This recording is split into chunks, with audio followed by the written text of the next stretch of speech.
일상 속의 성차별적인 단어, 나도 모르게 사용하고 계시진 않나요? 보모, 여성적 어조와 남성적 어조, 녹색 어머니회, 그리고 젖벽, 모두 성차별적인 표현이라는 걸 알고 계셨나요? 나도 모르게 사용하고 있던 일상 속의 성차별적 단어들을 알아보고 양성평등한 단어로 바꿔 사용해 봅시다.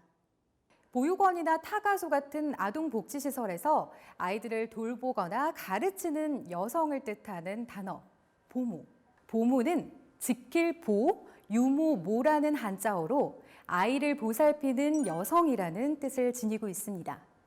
이는 아이를 돌보는 것이 여성의 역할이라는 편견을 담고 있는 단어입니다. 육아에 참여하는 남성이 늘고 남성 보모도 생겨나는 요즘 기존의 명칭을 사용하는 것은 직업의 성별 고정관념이 생길 수 있습니다.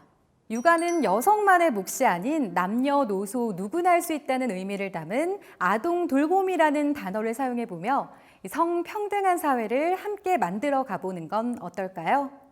국어 시간에 흔히 쓰이는 여성적 어조와 남성적 어조라는 표현이 있습니다. 여성은 모두 부드럽고 섬세하며 남성은 모두 강인하고 의지적인 걸까요? 이처럼 개인별 특징을 고려하지 않은 성별의 고유 성향을 나타낸 표현을 사용하게 되면 잘못된 성고정관념을 심어줄 수 있기에 이 성별의 고유 성향이 아닌 어조의 자체 특징을 살려서 부드러운 어조, 강인한 어조로 대신해 자라나는 아이들을 위해 바꿔 사용해보는 건 어떨까요? 등굣길 안전을 책임지는 녹색 어머니회 보신 적 있으시죠?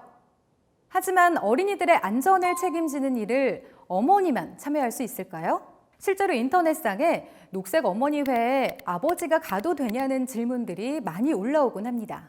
아이들을 책임지는 것이 어머니만의 몫이라는 의미의 녹색 어머니회 대신 성별 제한 없이 학생들의 보호자 모두가 참여하는 등굣길 안전지킴이로 바꿔 사용하는 건 어떨까요?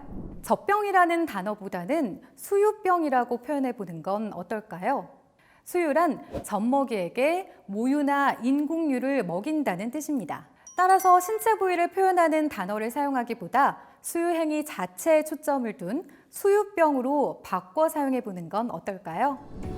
이처럼 우리도 모르게 사용되고 있었던 성차별적인 단어들을 일상 속에서 많이 발견할 수 있습니다. 우리가 사용하는 단어들을 고쳐 사용하는 것이 성평등한 미래를 만드는 첫 단계입니다. 이렇게 작은 개선들을 모아 남녀 모두가 평등한 사회를 함께 만들어 가볼까요?